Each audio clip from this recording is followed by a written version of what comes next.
Greetings lovely people of the internet, I'm Miketendo and welcome to another Miketendo Talks About, where today I'm talking about a game in 2014.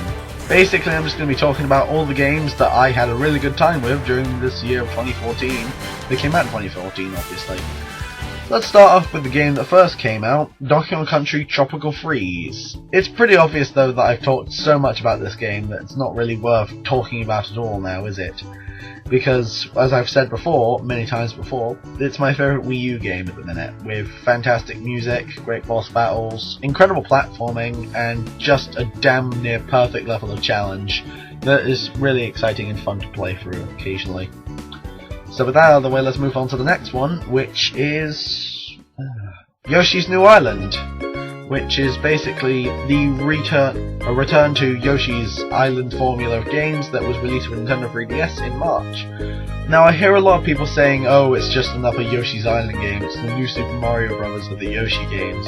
I mean, yeah, I thought that. It felt very stock, like it was just filling in until Yoshi's Woolly World comes out later this next year in 2015. But I had a lot of fun with it. I'm generally one of those games that just likes to see fun in everything, even if it does feel a bit stock.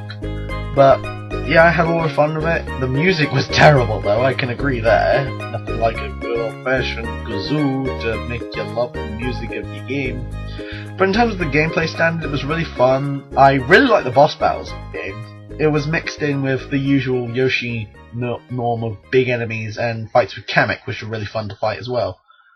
I do love the game's graphics. It had a nice, like, pastel sort of art style to it that looked really nice. And the new things they did with the eggs was cool as well, like the egg dozers. I just like watching those things just smash into everything possible, like a Katamari or something.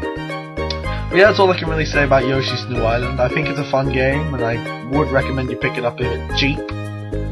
And so now we move on to, well, a game I just reviewed recently, Kirby Triple Deluxe, which came out in May this year, and is probably one of my new favourite 3DS games, up there with Kid Icarus Uprising and Link Between Worlds. But yeah, I just reviewed this game, so if you want to see my full thoughts in it, you can click the link in the annotation that I'm just putting up right now. There it is. There you can go watch that review and see my thoughts on it, and maybe you might want to pick it up yourself if it's cheap. It's a fantastic game. Also that came out the exact same day was Mario Kart 8, which I think I don't really have to say anything about what I thought of Mario Kart 8. I think it's a fantastic game. It's Mario Kart, of course it is. The perfect driving mechanics, the perfect balance of items except for the coin constantly being got whenever a blue shell is heading towards me instead of freaking super horn. Yeah, but that's really about all my problems with the game. Everything else is just perfect. The music is perfect, the graphics are incredible, the track design is incredibly intense, and the new DLC it's got recently is fantastic stuff as well. If you want, we actually have some recording of some of Mario Kart tracks on my Miketendo gameplay channel. We did that for a Christmas celebration, and there's another link annotation right now. There you go. So yeah, that's really all I can say about Mario Kart 8. Moving on to... oh yeah, Hyrule Warriors. That's another game that came out this year that was incredibly fun for me to play as well. I also have a review of that as well. You can watch that in the annotation below. There you go. But yeah, Hyrule Warriors was a really fun game with some fantastic remixes of Zelda music. The locations looked incredibly fun, and the hack and slash nature of it has kind of made me want to play Dynasty Warriors series. Can I get a recommendation for that? Like, what's the best Dynasty Warriors game to play aside from Hyrule Warriors?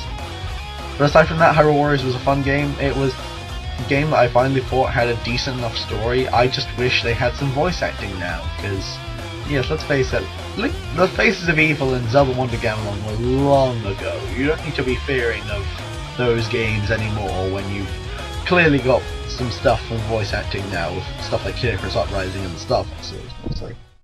But moving on to later in the year, we had Bayonetta 2, which I instantly regret saying that Donkey Kong Country Tropical Freeze is my favourite game on the Wii U, because it definitely has some really big competition with Bayonetta 2 now that I've played it, which was last week when I picked it up.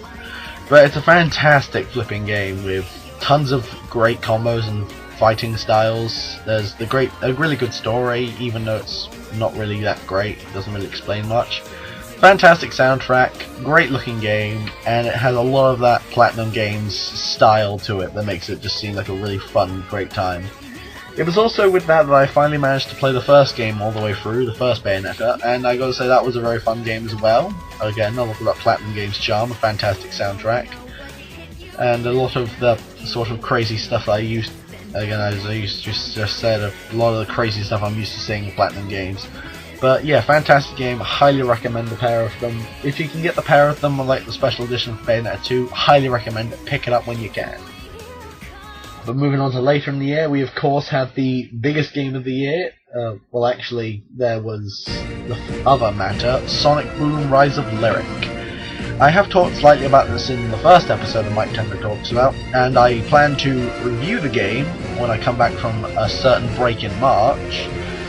I'm going to be coming back from a break on March, and the first thing I'm going to review is Sonic Boom Rise of Lyric, but I'm just going to say this for now, yeah, it's a good thing, those really were my first impressions of the game.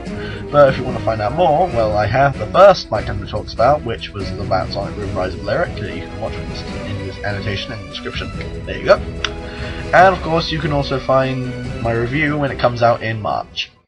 But of course now we move on to the big one. We move on to Super Smash Bros. For the Wii U, and can I just say, I think this might be my game of the year. With fantastic visuals, a lot of stages using most of Nintendo's history, and some of the one of the finest rosters the series has seen to date. Personal favourites being Robin from Fire Emblem Awakening, Pit, Palutena, Greninja, Pikachu, as usual. And it was also with this that we got our first ever batch of amiibos, which I have become addicted to ever since buying my first one, which was Mario. I currently have 4 at the minute, with a 5th one on the way. And yeah, I'm pretty addicted to them. They're pretty good sparring partners in Smash Bros. And with 2 of them I've gotten some of the racing costumes in Mario Kart 8 and some items in Hyrule Warriors. Yeah, I'm very fond of the amiibo. I'm probably going to be collecting a ton of them, but that's all I can really say about them for now.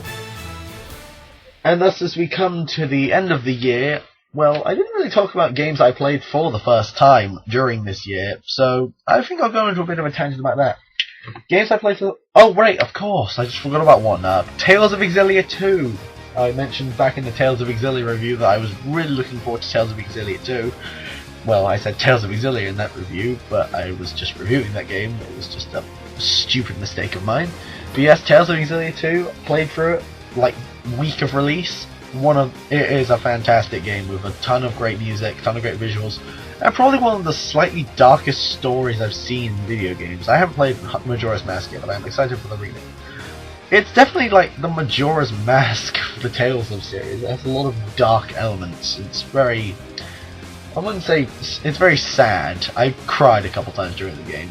But the gameplay was just as frantic and fun as I remembered from Tales of Exilia. It had great music, it had great character, it had great sense of humour. One of the funniest Tales of games in my opinion.